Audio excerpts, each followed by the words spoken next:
Spring football may be done, but the spring football transfer portal is wide open, and Auburn is now taking advantage of it. We've got the first one to talk about, a defensive lineman coming to the Tigers.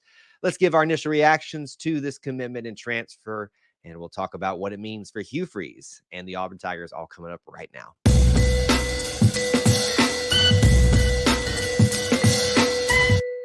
War Eagle Auburn family, and a special War Eagle and welcome to those of you that consider yourselves part of the E2C Network family. We appreciate you being here, hanging out with us, spending some time being part of this best little family within the Auburn family. On today's live stream, we have got a good one for you, some portal reaction, some portal news for Auburn football. We've been talking about Auburn basketball portal news a lot lately, but now we are finally talking about some advantage things, some good things coming out of the portal for Auburn football and filling up some areas that have been a position of note for Coach Hugh Freeze in particular, who has wanted these positions to get a little bit of extra assistance and doing that. Your newest transfer and commitment for the Auburn Tigers is Philip Blidi, if I'm pronouncing that correct. And if I, for some reason, will stop calling him Joseph, I don't know why I kept doing that. You probably saw some of our initial posts about this. Philip Blidi of Indiana, a defensive lineman. A lot of people consider him a defensive tackle or interior defensive lineman, but nonetheless a defensive lineman, and nonetheless a position of need for the Tigers in terms of depth, experience for this upcoming year. And they certainly seem to have done that. What are we going to do for you in this stream? We're going to talk a little bit about him, what the Tigers are getting in that, some stats, some facts, things that we do in a lot of these videos, but we'll also talk about what it means for the team this year, what it means for recruiting, for the transfer portal, for the rest of the cycle of this spring portal now being open. That's what's all on tap for you. What we'd love for you to do to start off the stream, you can do this if you're on the live or if you're watching the replay. Smash that like button if you enjoyed this content, if you feel like we've earned it. But also let us know your thoughts about this individual, particularly thoughts that you have about how much he'll play, where on the line he'll play, maybe defensive tackle, where he can be utilized the best. All of those things are fair game. Let us know your thoughts on Joseph. There, I did it again. Philip Blidi. I don't know. There's nothing in his name that says Joseph Blidi. For some reason, I keep calling him Joseph Blidi. Philip Blidi of Indiana coming to the Tigers. Let me give, as you guys are coming to the stream and thinking about things that you may want to ask or discuss, let me give you some initial facts about the guy by way of Indiana, a Big Ten school, obviously Power 5. When you think about Indiana, you don't think about power football, although they pulled off some good upsets over the past several years. They're not necessarily one of those powers, even though they're in power conference football. But nonetheless, this is a talent that can definitely compete at the SEC level, especially when you counter in the fact of his experience. He's coming in for his final year of eligibility. He has played in 4 seasons, first with Texas Tech. So think about that too. Not only has he played in the Big Ten, he also has played in the Big 12, and that's before they're about to lose Texas and Oklahoma. So he's played already technically SEC level talent, since Oklahoma and Texas are going to be here, well, technically are already here for the upcoming season. So maybe a little bit of reunion for him playing some of his old conference teams too. He's a senior. Last year of eligibility, played 4 years total, 3 with Texas Tech, and now this last one with Indiana in his final year. If I read his bio correctly on Indiana, I believe he is married and has 2 kids. So that right there tells you he's got some life experience and probably I would venture to say maybe a little bit more on the mature side and can understand the real life situations. So to me, the more I read about this guy, the more I look at him. To me, this feels a lot like the Elijah McAllister pickup last year, where a guy that was going to come in, play significant minutes, whether or not he starts is up in the air. But it feels a lot like that to me when I look at his bio, when I look at his experience. I'm getting that vibe again, which makes me really happy because I was a humongous fan of us bringing in Elijah McAllister for a variety of reasons last year. So if I talk about comparisons and stuff, that's where I'm at right now. Different positions, but just an overall good piece for the Tigers to fill in a position of need. Thomas is here. Good to see you, Thomas. Thanks for hanging out with us on the live portion of the show.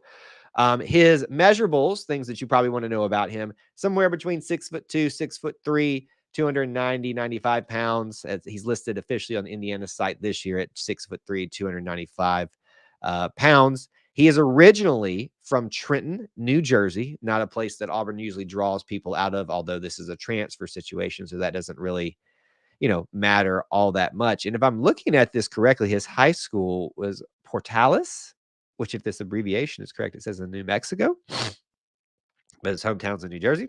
So he's been all over the place, it seems like, even outside of that, whether or not that high school is in New Mexico. I mean, New Jersey, Texas Tech, excuse me, all the way up to Indiana and now back to Auburn. He's just making his little rounds around at least the eastern to central part of the United States. So he's been around for quite some time. His total stats at Indiana last year, he had 30 total tackles. 10 of those were solo, 20 were assisted. And he had 1 pass deflection. That's via ESPN.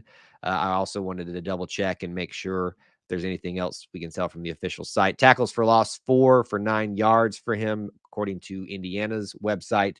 And he played in 12 games for the Indiana Hoosiers. Now, I'm not privy to whether or not he was a starter or not and what that means for Auburn. Is he coming in? To me, this seems like a guy very similar to the Elijah McAllister situation. He's going to come in and compete for playing time right away. Whether or not he starts is just dependent upon how the competition goes this year. There's obviously room for that competition overall to see what potentially he can get in terms of playing time. The thing to keep in mind about him, we've talked about some stats. We've talked about some facts about him and where he's from, all those type of things, is that we're going to have to walk this summer and let some things play out in terms of where he's going to play. We've kind of dived into that already a little bit, but in just a second here, I want to get into what maybe it means for Hugh Freeze and Auburn, not just for the next season, but for this recruiting and transfer portal cycle as well. Thomas says, I think he'll be a great rotational piece on the interior of the line. We needed depth as he helps that a lot. One of the big things that Hugh Freeze addressed in his press conferences after the spring game was, and he said this leading up into that situation too, how thin we were at defensive line. And that's not to say that we don't already have talent here, but you have to have talent and depth. So while this doesn't provide you a lot of long-term depth, neither did Elijah McAllister last year, only 1 year for him to play. This does, again, fill those gaps that have been created by a lot of transition that Auburn football has been through coaching changes and with just the volatility of transfer portal NIL that has been created with that in and of itself. So this is an opportunity for Auburn to utilize someone in their final year and give them some benefit, but also them get some benefit too for their last year of eligibility. It's still weird to think about these people having 5-6 years of eligibility total. Hopefully we're almost done with that with all the COVID years and things like that. Obviously, I'm thankful to have him this year. Let's first talk about, before we talk about recruiting stuff, what it means for like rotation, all that stuff. Most people consider him to be an interior defensive lineman, defensive tackles type of guy. So you're looking at guys right now. He's going to be competing against Gage Keys, who's our transfer from the winter, I guess is what you would call it, fall, winter, after the season. It's already here. You've also got Trill Carter, who's a transfer in from Texas back at that time too. So think about this. This interior defensive lineman is being filled up with transfer guys. And it really shows you that Hugh Freeze really meant what he said when we tell you guys to, not try to make your own narratives out of this. Listen to what the coaches are saying. They're being fairly honest about this. You've also got Jason Jones, who's still here. Jamison Travis Quintrell, who's still here. TJ Lindsay is coming in. Darren Reed may play a little bit of that interior as well. There's going to be mix and match things. So just keep all that in mind. And obviously, he's going to have to compete with a lot of guys with experience like Trill Carter, like Gage Keys, Jason Jones, the name that we know there very well right now. So in terms of experience, in terms of upperclassmen leadership, Auburn's definitely going to have it there. But this feels a lot like the offensive line situation felt like several years now, where we've had to piecemeal things together and build up a crop of young talent underneath them that are hopefully going to start happening after this year. So what does this mean for Auburn football's recruiting purposes, for their transfer portal purposes. What does this commitment tell us in terms of that? Well, let's ask this question. Are we done yet? Trevon Reed would always ask that when he was here. I get the feeling, in fact, depending on when you're watching this, you may know that answer already. Are we done yet? I don't think so. I think there's one that's already out there kind of waiting in the wind in terms of defensive line help. Now, how that fits into defensive interior, exterior defensive linemen, it remains to be seen. But in terms of getting transfers, getting recruiting done for the rest of this transfer portal cycle across the defensive line, I don't think we are done yet. There's probably still room to be had there in the transfer portal, which, as we've already talked about, Auburn's already very transfer senior upperclassmen laden with talent and depth there already with who they've brought in already with this guy, but previously, but that's going to continue to be the same. What could this mean for recruiting down the line for Auburn defensive linemen? Obviously, as we talked about a few minutes ago, there's a need to begin to build up a new crop of guys. So I think you're going to see a lot of young talent at the defensive line position start to realize that a lot of these guys aren't going to be here for a while after this season, or maybe much longer than they may be right here, and going to see opportunities to be that new wave. Like a Keldrick Falk on the defensive end side of things, or the edge rusher position, he kind of stepped into a void that was being filled and is kind of leading the charge there, along with some other names like Jalen McLeod. But that opportunity remains for him there. So in terms of what it means for transfer portal recruiting, the simple answer is we're not done yet. Even if one that we all anticipating doesn't happen, I would expect us to get at least another one out there.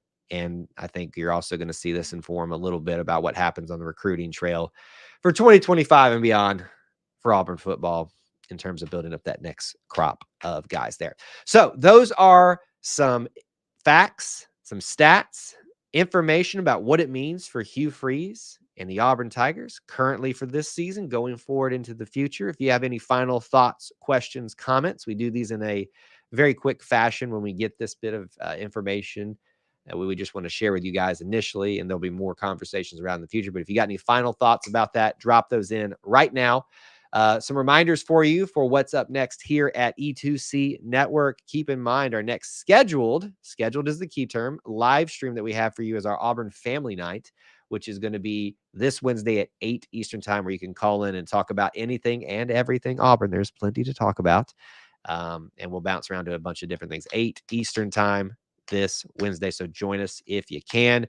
I would stay tuned for more breaking news. We'll probably do some live streams when time allows. Got a little bit of a busy schedule this week, but we'll definitely talk about all of those things. So wrapping up our time together today in final thoughts about this one. Indiana is obviously, as I said, not a humongous power school, but they are a part of Power Conference. This is a guy that comes, though, with a variety of experience and a good quantity of as well. Feels a lot like the Elijah McAllister situation to me next year, where we're going to see him contribute mightily in terms of playing time and depth this season. And I'm excited to have him see how potentially, based on what we talked about in his personal bio, seems to be a guy that's had a lot of good life experience and maybe can lead in a lot of different ways on and off the field. So that has me excited of that element. And obviously this just gets the ball rolling for the transfer portal in the spring for Auburn. Lots more that I'm sure we'll be talking about in the very near future.